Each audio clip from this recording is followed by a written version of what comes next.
I'm Margie Patchett, Executive Director of Volusia Tax Reform. We've invited the candidates for County Council to sit down and discuss issues facing today's voters. This is what they had to say.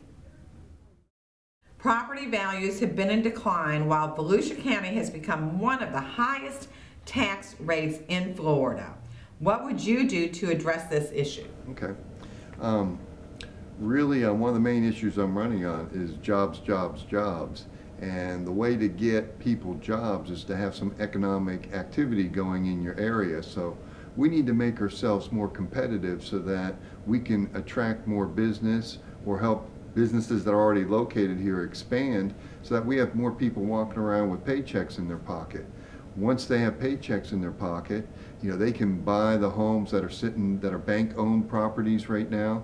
And once people buy a new home, they start filling it up with new stuff, new carpeting, new furniture, new appliances. They get a bigger garage. That means they have to have a bigger car. So, that really has a nice ripple effect throughout the economy and creates many jobs in other industries other than just the housing industry. But when the banks own the property, nobody's competing with them, so the prices stay deflated. When people own the property, now we get to more of a normal economic cycle where prices start to appreciate. There's competition for properties then. Sunrail is under construction and slated to begin operating in 2014. How do you see it sustaining itself in the future? Well, again, that's a big problem, and really the only solution for that is bringing some economic vitality to the area. Sunrail now, coming into DeBary, is only funded for 7 years. The problem we're going to have is we have to make up that funding gap from 7 years beyond and for all eternity. With the problems we have with the Ocean Center, it's currently $1.5 million in the hole right now.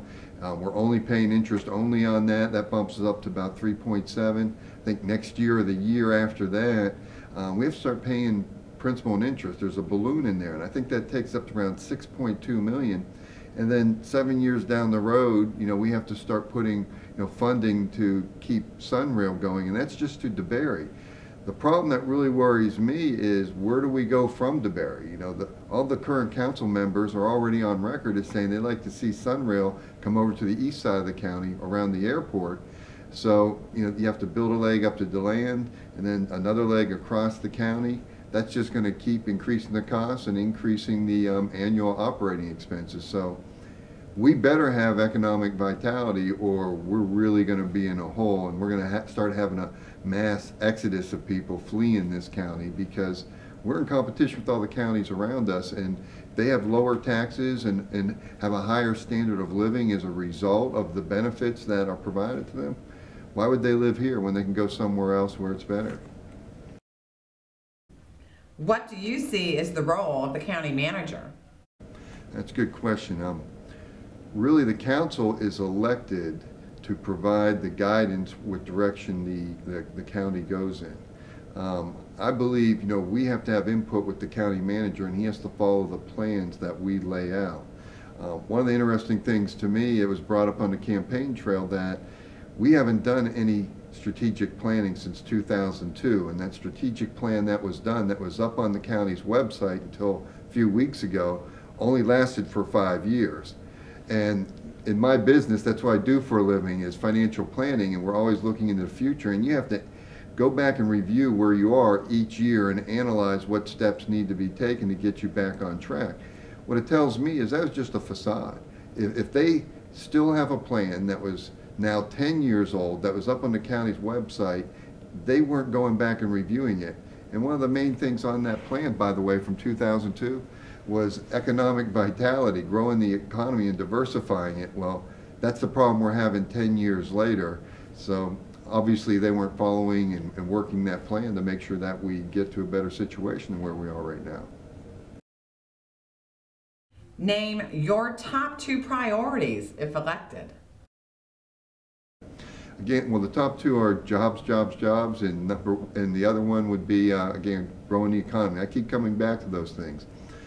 One of my big concerns is a lot of Volusia County seems geared towards an urban city over here on the east side, Daytona Beach. We really direct a lot of resources there.